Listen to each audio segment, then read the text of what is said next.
প্ৰস্তুত কৰিছিল R P শৰ্মাৰ বিষয়টোক লৈ সেই প্ৰতিবেদন স্মাৰ্ট চিটিত এই মুহূৰ্তত আগবঢ়াইছে। এপিএছচিৰ কেলেংকাৰীৰ ধুমুহা, সাংসদ আৰ পি শৰ্মাৰ কন্যালৈ চমন আৰক্ষীৰ। চমনৰ পিছতেই বিস্ফোৰণ সাংসদ আৰ পি শৰ্মাৰ। ৰাজনৈতিক ষড়যন্ত্ৰৰ বলি হৈছে সাংসদ আৰ পি শৰ্মা। ডিব্ৰুগড় আৰক্ষীয়ে পুনৰ 19গৰাকী ৰাজপত্ৰিত্ব বিষয়ালৈ এপিএছচিৰ কেলেংকাৰী সন্দৰ্ভত প্ৰেৰণ কৰিছে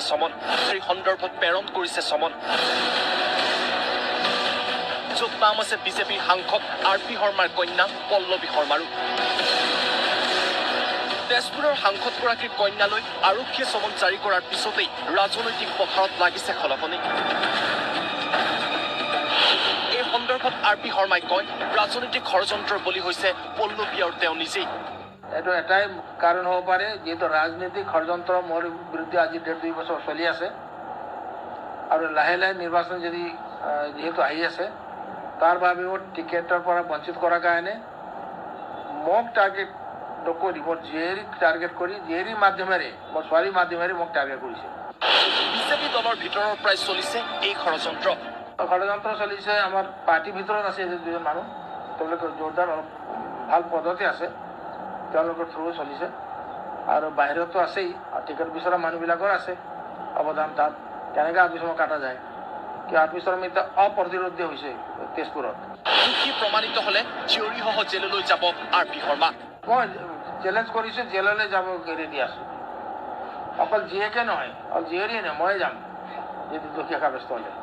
যি কৰে মই মুখ্যমন্ত্ৰী ডাঙৰীয়াৰ ওপৰত এৰি দিছোঁ। মুখ্যমন্ত্ৰীয়ে যদি জেলত পঠাব হৈছে পঠাওক, য'তে পঠায় তাত যাম। আনহাতে কন্যাক ৰাজসাক্ষী কৰিবলৈ বিচৰা বুলি উত্থাপিত অভিযোগ খণ্ডন কৰি আৰ পি শৰ্মাৰ স্পষ্ট মত, মৰি হ'লেও ৰাজসাক্ষী হ'বলৈ নিদিওঁ কন্যাক। ভালকে হওক, নিষ্পক্ষভাৱে হওক আৰু কোনো পলিটিকেল টাৰ্গেট হ'ব নালাগে।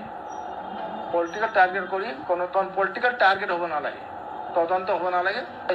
পেপাৰত আহিছে মিডিয়াত যে আৰ পি শৰ্মাই নিজৰ ছোৱালীক এপ্ৰুভাৰ বনাবৰ কাৰণে হেঁচা দি আছে। এই এপ্ৰুভাৰ মৰিলে নবনাওঁ, এপ্ৰুভাৰ কৰা মানে এডমিট কৰা, লাগিলে জেলতে যাব, ছোৱালীক জেলত পঠাই দিম, কিন্তু এপ্ৰুভাৰ নহয়, এইটো স্পষ্ট কৰি দিছোঁ। কন্যাক বচাবলৈ নাগপুৰলৈ যোৱা বুলি উত্থাপিত অভিযোগো নস্যাৎ কৰিছে সাংসদগৰাকীয়ে। নাগপুৰৰ দিল্লীলৈ ঢাপলি মেলিছে নিজৰ জীয়ৰীক বচাবলৈ। 5 বছৰ হ'ল, 2013 চনৰ মাৰ্চত গৈছিল নাগপুৰ, তাৰ পিছৰ পৰা যোৱাই নাই, ভৰি দিয়াই নাই।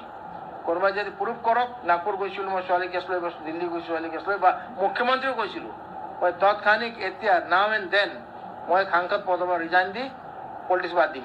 মুখ্যমন্ত্ৰী ভকত মানুহ, তেওঁ ষড়যন্ত্ৰ নকৰে।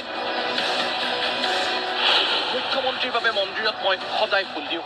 নাই, মুখ্যমন্ত্ৰী ষড়যন্ত্ৰ নকৰে। মুখ্যমন্ত্ৰী হ'ল ভকত মানুহ, ৰিলিজিয়াছ আধ্যাত্মিক মানুহ, তেখেতে এইবিলাক নিজ পলিটিক্স নকৰে, তলৰ লেভেল। আৰু মুখ্যমন্ত্ৰী হ'ল মোৰ একদম নিজৰ ভাই নিচিনা, যাৰ কাৰণে আপোনাৰ মই ৰাতিপুৱা উঠি এপাক ফুল ভগৱানৰ মন্দিৰত দিওঁ সদায়।